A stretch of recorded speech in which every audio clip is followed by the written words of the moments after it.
जी आ 12 cylinder परकन का engine जे 4012 आ ओही engine से जिन्हों तुसीं जहाज़ का इंजन बना दिता है। असी क्रैंक बना दी थी, जहाज़ का इंजन बना दिता है।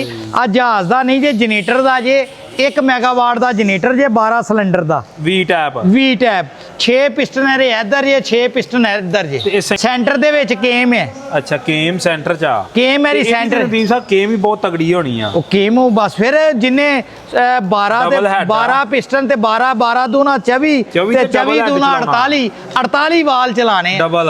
हाँ जी एक पिस्टन ते 4 वाल है 1 2 3 4 12 चौक 48 और 48 वाल चलाने हैं ते 12 और ला लो ते 48 ते 12 कितना हो गया 60 चीज़ा एक गेम ने चलानी है। सही आप परकन 4012 1 मेगावाट चिट देखनी है तो उधर लगी हुई है। कितना खर्चा होंदे आ ਉਹ ਤੁਹਾਨੂੰ ਮੈਂ ਉਹ ਪਿਛਲੀ ਵੀਡੀਓ 'ਚ ਦੱਸਿਆ ਸੀ ਬੜੇ ਆਰਾਮ ਨਾਲ 1.5 ਕਰੋੜ ਲੱਗ ਜਾਂਦਾ। ਇਹਦੇ ਤੇ ਵੀ ਉਹਨੇ ਉਹੀ ਇੰਜਨ ਹੈ। ਅੱਛਾ ਉਹੀ ਇੰਜਨ ਹੈ। ਹੁਣ ਜ਼ਰਾ ਸਾਈਡ ਬਦਲ ਦਿੱਤੀ ਹੈ ਪੂਰਾ ਕ੍ਰੈਂਕ ਆਸ ਰਹੇ ਹੀ ਅੱਜ ਪਿਸਟਨ ਤੇ ਸਲੀਵਾ ਪੈ ਰਹੀ ਹੈ ਲੱਗ ਜਾਂਦਾ ਮਹੀਨਾ ਡੇਢ।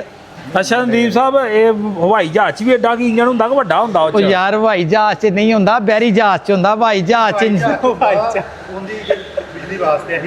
सही नहीं हवाई जहाज दे विच पिस्टन इंजन जेडे हैगे ही ओ पिस्टन इंजन दूसरी जंगे अजीम दे करीब हैगे सी उस तो बाद पिस्टन इंजन खत्म हो गए। की चलदा वा ओरे विच गैस टरबाइन हुंदी जेड़ा टर्बो नहीं हैगा। हां जी समझ लो जहाज़ां दे विच सिर्फ खाली टर्बो लगे हुंदे इंजन नहीं होंगे गैस टरबाइन इंजन होंगे है जिमें टर्बो होंदा है ना सेम टर्बो ही होंगे लेकिन आ टर्बो नूं एक फिरकी होंदी है ना उन्होंने किनिया बड़िया फिरकियां निक्कियां फिरकियां लगियां होंदियां वो भी कीता है। सच्ची गल है लो जी अज नवी की कहते हैं हवाई जहाज का इंजन करता है जी बिल्कुल कीता। वो हवाई जहाज वाले इंजन गैस टरबाइना च आए आ और गैस टरबाइन असीं इत्थे ग्रैंड कीती सी एक गैस टरबाइन जी है ना वो 5 मेगावाट की गैस टरबाइन है वो मैं इत्थे ग्रैंड की थी। इंजन जो इदा तुहां नहीं कीता ये दसो। मैं बढ़िया किस्मां दे इंजन कीते हैं। एक इंजन